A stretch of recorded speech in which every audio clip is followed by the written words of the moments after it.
Selamat malam jemaat GKI Kanan yang dikasihi Tuhan. Kembali di hari Kamis kita bertemu lagi. Kita bersyukur kita udah mulai sebagian bisa beribadah di gedung gereja. Dan biarpun untuk persekutuan doa kita masih tetap online, mari kita tidak mengendorkan semangat kita untuk mendukung pelayanan Tuhan melalui doa-doa kita. Bapak Ibu, mari kita memulai, kita naikkan pujian, ku bernyanyi tentang Yesus.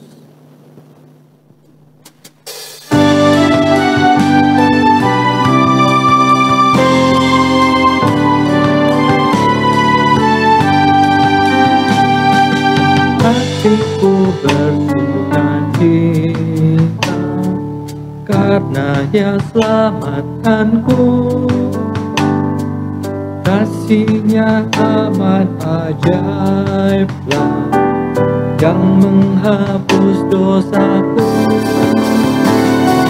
Ku bernyanyi puji Yesus, bagiku yang terindah. Dialah Tuhanku kalisku, hati bebaskanku. Hanya Yesus yang terindah, dan ku dipuaskannya. Ku hanya pandang padanya, rohku dibebaskannya. Ku bernyanyi puji Yesus, bagiku yang terindah. Dialah Tuhanmu kalisku, mati bebaskanku.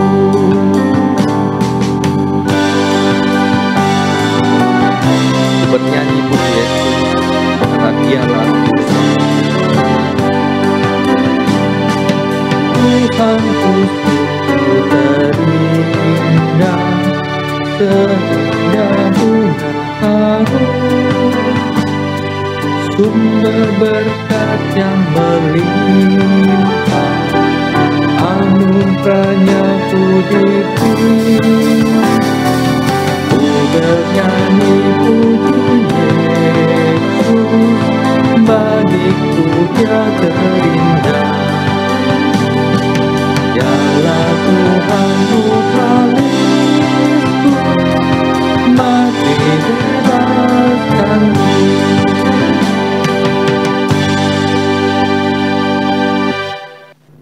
Bapak Ibu, mari kita masuk ke dalam doa. Tuhan, kami bersyukur untuk Kamis malam hari ini kembali kami bisa datang. Kami bersekutu melalui media Zoom, online di YouTube. Kami bersyukur untuk penyertaan Tuhan dalam kehidupan kami.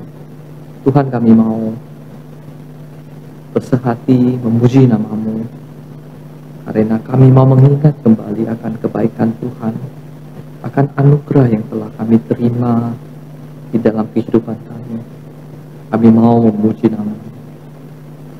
Tuhan, berkenanlah Tuhan hadir di tengah-tengah kami, menikmati puji-pujian kami,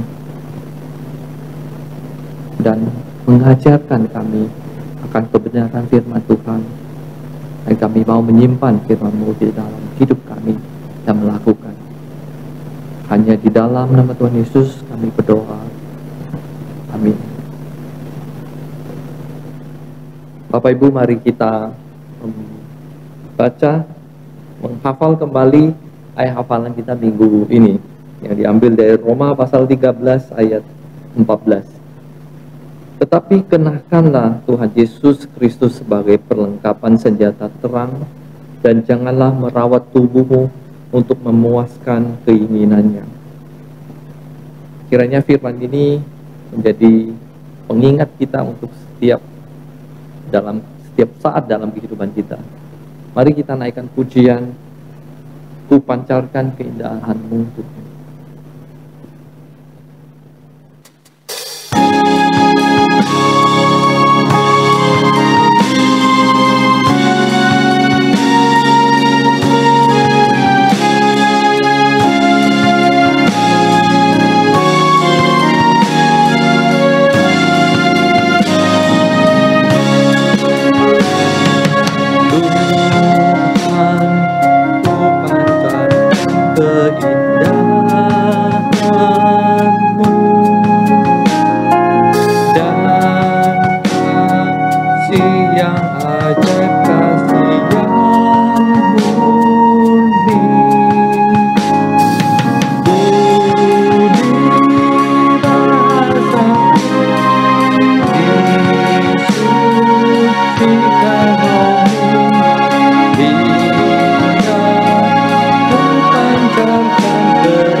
Shalom, Bapak Ibu dan Saudara yang diberkati dan dikasihi oleh Tuhan. Senang sekali pada hari ini kita kembali bertemu dalam jaringan online dalam rangka ibadah doa malam. Mari kita berdoa sebelum kita membaca dan merenungkan firman Tuhan. Allah Bapa yang Maha Kasih, kami bersyukur untuk malam ini.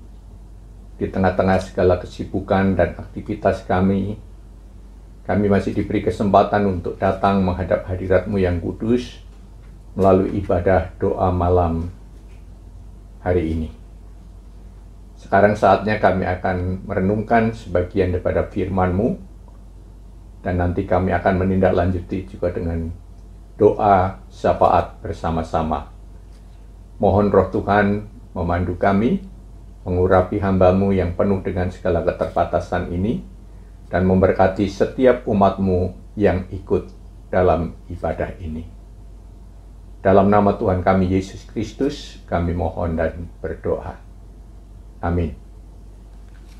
Nah, firman Tuhan yang menjadi ayat hafalan kita pada minggu ini tertulis di dalam kitab Roma pasal yang ke-13, ayat yang ke-14. Di sana dikatakan demikian. Tetapi kenakanlah Tuhan Yesus Kristus sebagai perlengkapan senjata terang, dan janganlah merawat tubuhmu untuk memuaskan keinginannya. Demikianlah sabda Tuhan. Berbahagialah setiap kita yang mendengar, memelihara dan memberlakukan di dalam kehidupan sehari-harinya. Nah, Bapak, Ibu, dan Saudara yang dikasihi oleh Tuhan, hampir setiap pagi saya pergi mengantar anak saya ke kantor di daerah PIK. Nah, setiap dalam perjalanan itu selalu saya membuka siaran radio berita, yaitu dari El Sinta, yang memberitakan hal-hal yang up to date, perkembangan politik, perkembangan lalu lintas, dan lain sebagainya. Nah, salah satu yang menarik perhatian saya, yaitu adanya gerakan atau promosi yang disampaikan melalui jaringan radio itu adalah mengajak kepada seluruh masyarakat untuk mengikuti dan menyelenggarakan nikah massal.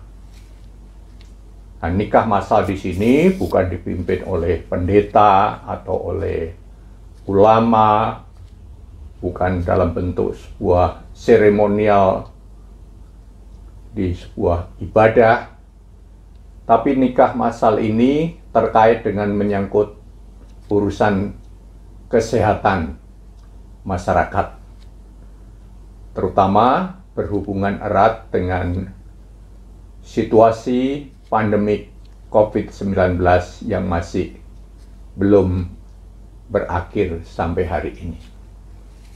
Nah, apa makna daripada nikah massal itu? Dan bagaimana apa yang dimaksud dengan nikah massal itu? Yaitu menikahkan antara masker dan vaksin. Jadi dua sarana ini dipersatukan dan diperuntukkan untuk semua masyarakat, baik yang masih muda maupun yang sudah tergolong lanjut usia, baik yang masih jomblo maupun yang sudah menikah secara resmi atau sudah berkeluarga. Tujuannya apa? Tujuannya adalah untuk kekebalan tubuh dan kesehatan kita, untuk kesehatan komunitas masyarakat secara umum. Nah, saudara yang dikasihi oleh Tuhan Yesus Kristus, masker adalah sarana yang paling sederhana dan paling efektif dalam rangka ketahanan yang nampak secara fisikal, ya. Sedangkan vaksin adalah obat yang disuntikkan ke dalam tubuh kita untuk ketahanan dari dalam. Tujuannya apa? Supaya dengan dua sarana ini kita kedapatan dalam keadaan lebih siap, lebih tahan, lebih antisipatif terhadap kemungkinan serangan dari luar kita, terutama penyebaran virus COVID-19. Nah, Bapak, Ibu, dan Saudara yang dikasihi oleh Tuhan Yesus Kristus, dalam kehidupan kita sebagai orang percaya, tentu kita juga tidak kebal terhadap serangan-serangan dari luar. Entah itu godaan yang menghantar kita untuk berbuat dosa, maupun juga tindakan-tindakan yang tidak terpuji yang lain. Nah, apakah yang menjadikan ketahanan secara spiritual? Nah, sebagai orang Kristen, sudah barang tentu satu-satunya yang menjadi tameng kita, ketahanan kita, kekebalan rohani kita, yaitu ketika kita diajak untuk kenakanlah Tuhan Yesus Kristus sebagai perlengkapan senjata terang. Jadi satu-satunya yang menjadikan kita untuk bisa tahan menghadapi ancaman-ancaman dari dunia luar, dari kemungkinan untuk kita terjerumus dan terjatuh ke dalam godaan terhadap dosa, yaitu mengenakan Kristus sebagai senjata untuk ketahanan hidup kita. Saudara, di dalam kitab Efesus pasal yang ke-6, mulai ayat yang ke-10 sampai dengan yang ke-20, di sana juga dikatakan perlengkapan senjata rohani. Dan inti daripada perlengkapan senjata rohani di situ adalah iman kita kepada Kristus. Nah, di dalam kitab 1 Petrus pasal yang ke-5 ayat yang ke-8, di sana juga dikatakan bahwa ancaman dari luar itu diibaratkan iblis itu menyamar seperti singa yang mengaum, yang siap untuk menerkam kita, siap untuk memangsa kita. Nah, bagaimana kita bisa tahan terhadap serangan yang digambarkan iblis seperti singa yang mengaum itu? Satu-satunya sarana dan cara yang efektif yaitu ketika kita hanya mengandalkan Kristus sebagai pertahanan iman kita. Saudara yang dikasihi oleh Tuhan Yesus Kristus, kita bukan hanya menghadapi ancaman terhadap kemungkinan tertularnya atau terkontaminasinya adanya penyebaran virus dengan segala varian-varian yang terus berkembang itu. Ya, menurut para ahli, katanya masih akan ada gelombang yang ketiga. Dan itu bisa saja terjadi, sebagaimana juga terjadi di banyak negara akhir-akhir ini. Sekalipun secara umum di negara kita sudah melandai, sudah mulai membaik, tapi bukan berarti itu membuat kita lengah. Bukan berarti kita harus bebas sebebas-bebasnya. Kita mesti harus tetap waspada. Kita mesti harus tetap antisipatif. Kita harus tetap berjaga-jaga. Untuk apa? Ya untuk kesehatan kita, untuk kesehatan keluarga kita, untuk kesehatan masyarakat, lingkungan di mana kita hadir setiap hari. Oleh sebab itu, protokol kesehatan yang ketat tetap harus kita berlakukan dengan 3M ataupun 5M.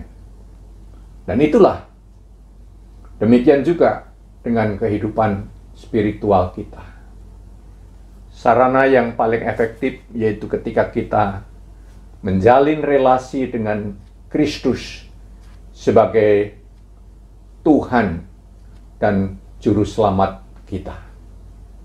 Melalui kuasa Roh-Nya yang kudus, melalui firman-Nya yang sudah tertulis di dalam kitab suci yang kita baca dan renungkan setiap hari, melalui persekutuan yang kita bangun, melalui ibadah yang kita jalani, melalui doa-doa yang kita ikuti, melalui saat teduh yang disiplin yang kita jalani. Di situ kita hendaknya mendapat ketahanan dalam iman kita. Karena kita juga rentan terhadap kemungkinan adanya cobaan, adanya gangguan, adanya godaan-godaan yang datang dari luar kita.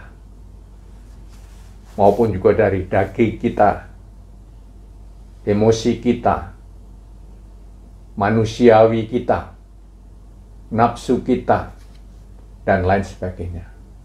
Yang kadang-kadang bisa menghanyutkan kita, menjauhkan kita dari Tuhan, dan menjadikan kita tergelincir jatuh ke dalam dosa.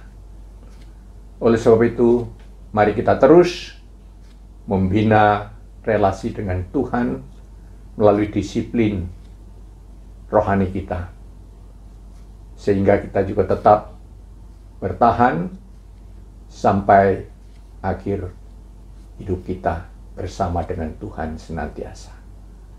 Kiranya Tuhan memberkati dan menolong kita untuk tetap hidup benar seturut dengan kebenaran firman-Nya. Amin. Mari kita berdoa. Ya Tuhan Allah yang Maha Kasih, kami bersyukur Engkau adalah penjaga dan pelindung kami. Engkau yang menjadi juru selamat dan gembala kami. Dan Engkau tidak pernah bosan-bosannya untuk tetap menepati janji-Mu untuk menyertai kami. Walaupun ada kalanya kami lalai, kami lemah, kami mengabaikan pentingnya dekat dengan Tuhan. Tapi justru melalui perenungan firman yang Engkau ajarkan kepada kami diingatkan kembali untuk hidup di dalam jalur kebenaran firman-Mu. Berkatilah umat-Mu dimanapun kami berada. Dalam nama Tuhan Yesus Kristus kami mohon dan berdoa. Amin.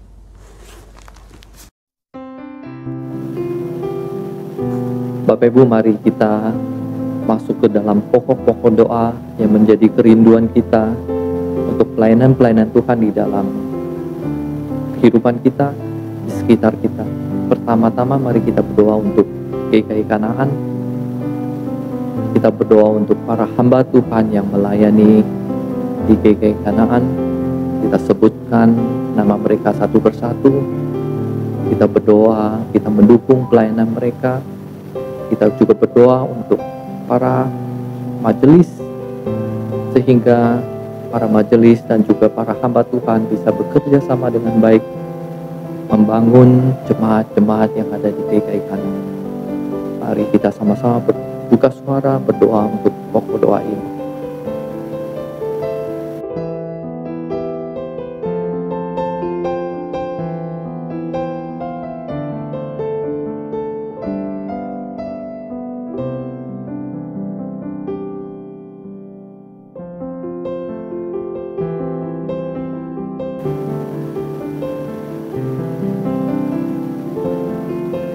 Yang kedua, mari kita berdoa untuk bangsa dan negara ini. Kita berdoa untuk pemerintahan Presiden Jokowi, juga segenap kementeriannya, kiranya mereka bisa bekerja sama dengan baik, membangun perekonomian, membangun sosial politik yang baik, sehingga Indonesia kian hari kian menuju ke arah yang lebih baik. Mari kita buka suara, kita berdoa untuk pemerintahan di Indonesia.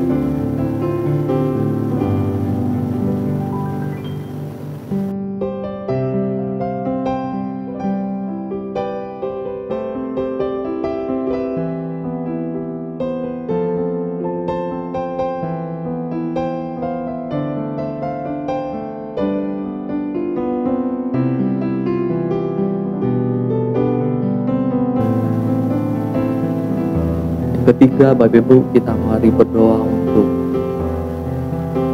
lembaga-lembaga teologi ataupun lembaga-lembaga lain yang bergerak di bidang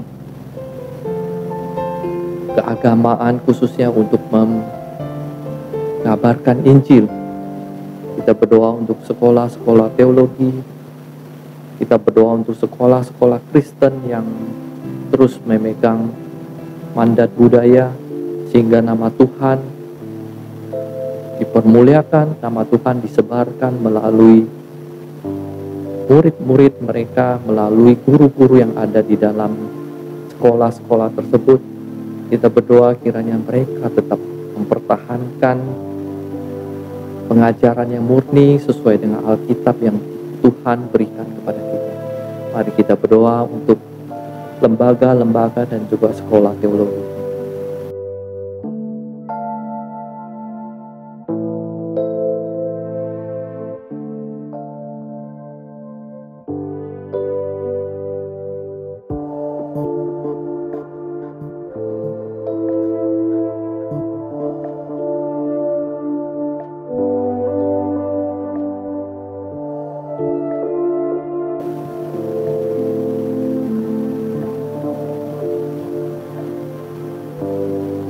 Keempat, Bapak Ibu, kita berdoa untuk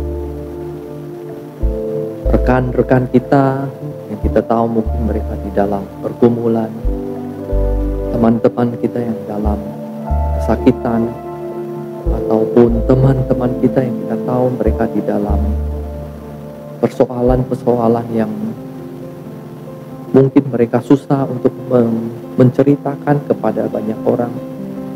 Tapi kita mau mendukung mereka, kita mau mengingat mereka. Kiranya Tuhan melalui kita, melalui tangan-tangan banyak orang yang bisa membantu mereka. Sehingga paling tidak mereka mendapatkan pelepasan ataupun hal-hal yang membuat kehidupan mereka menjadi lebih lega dan mendapatkan sentuhan jamahan dari Tuhan, sehingga damai sejahtera ada di dalam hidup mereka. Mari kita berdoa untuk mereka.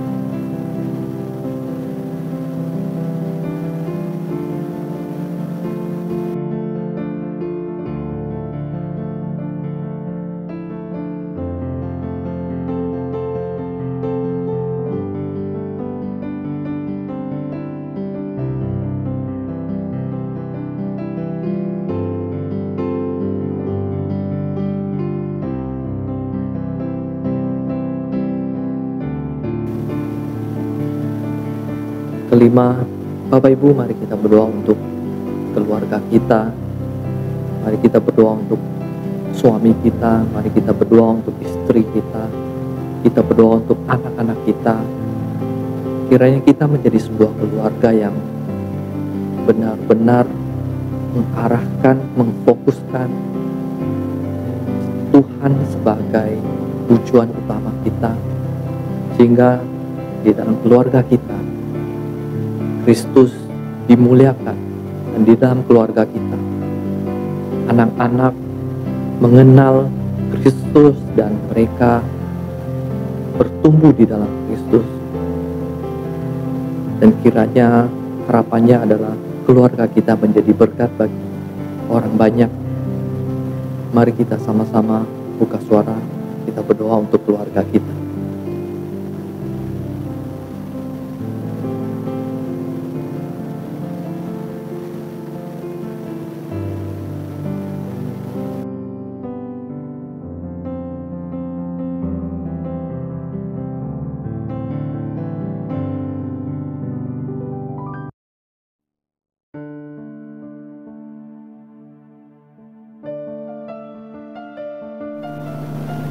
Tuhan, inilah doa dan permohonan kami masing-masing di hadapan-Mu.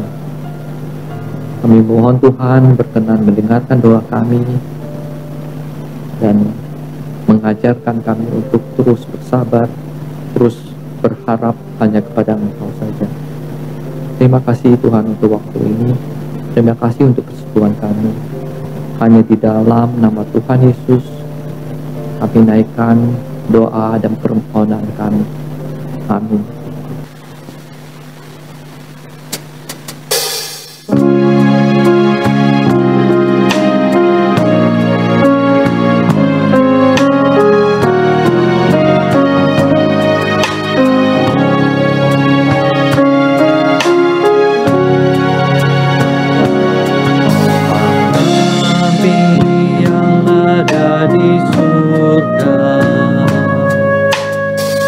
Kuduskanlah nama-Mu, datanglah kerajaan-Mu, jadilah kehendak-Mu di bumi seperti di surga.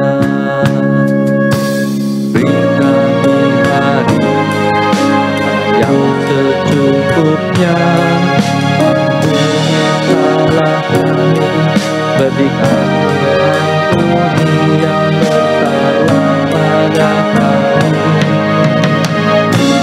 Jangan kita dalam pencobaan, dan lepaskan kami dari yang jahat.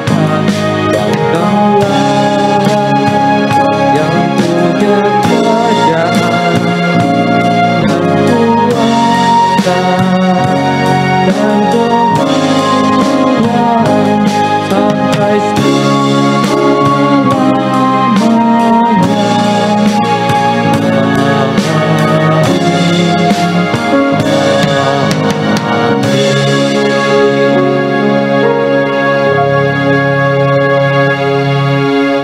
Selamat malam Bapak Ibu.